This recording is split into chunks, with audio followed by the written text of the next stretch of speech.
कढई ठेवून घेतली आहे, तर आपण त्याच्यामध्ये आता खोबऱ्याचा किस घालून घेऊ।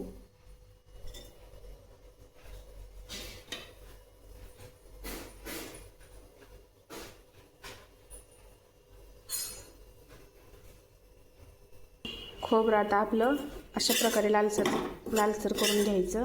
आता काढून घेऊ आपण हे। आता याच्यामध्ये शेंगदाणे घालून घेऊ। शेंगदाणे पण जास्त भाजायचे नाही।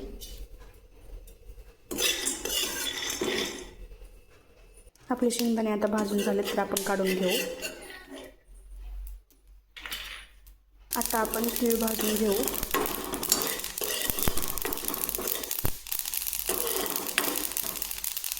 जिरे भाजून घेऊ, पण आपली कढई गरम झाली असल्यामुळं जिरे लगेच भाजून घेऊ।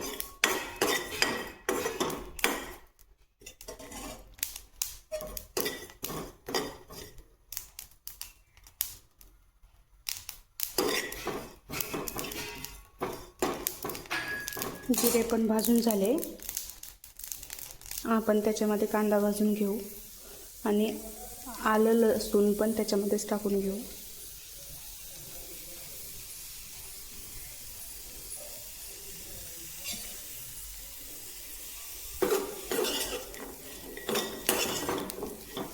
आपला कांदा पण भाजून झाला आहे।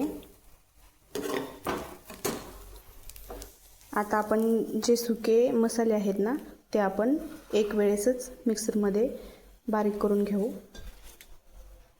सुके मसाले होते ते आपण बारीक करून घेतले आहे। तर आता आपण कांदा लसूण आल्याची पेस्ट करून, आपली कांदा लसूणची पण पेस्ट तयार आहे। त्यानंतर आपण गॅसवर कढई ठेवून घेऊ। त्यामध्ये मी 2 पळी तेल घालून घेते।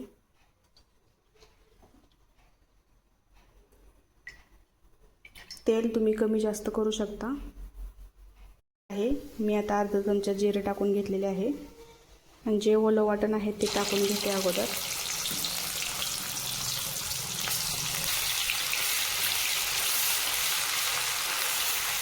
वाटण चांगलं तळेपर्यंत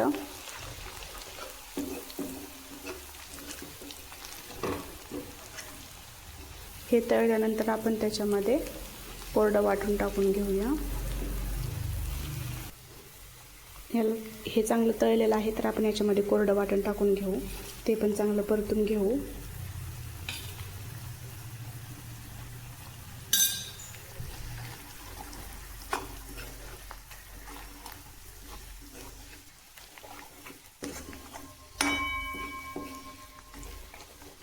आता त्याच्यामध्ये 2 चमचे लाल मिरची पावडर,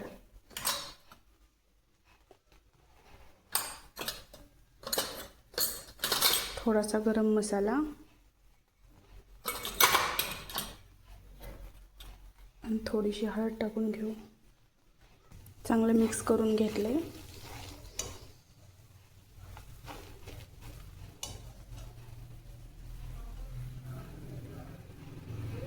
मध्येच आपण चवीनुसार मीठ टाकून घेऊ।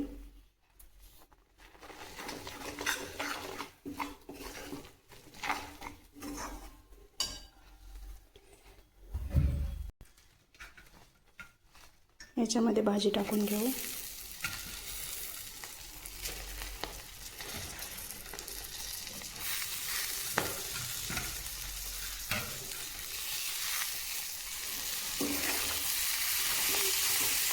पूर्ण ते मिक्स करून घेऊ।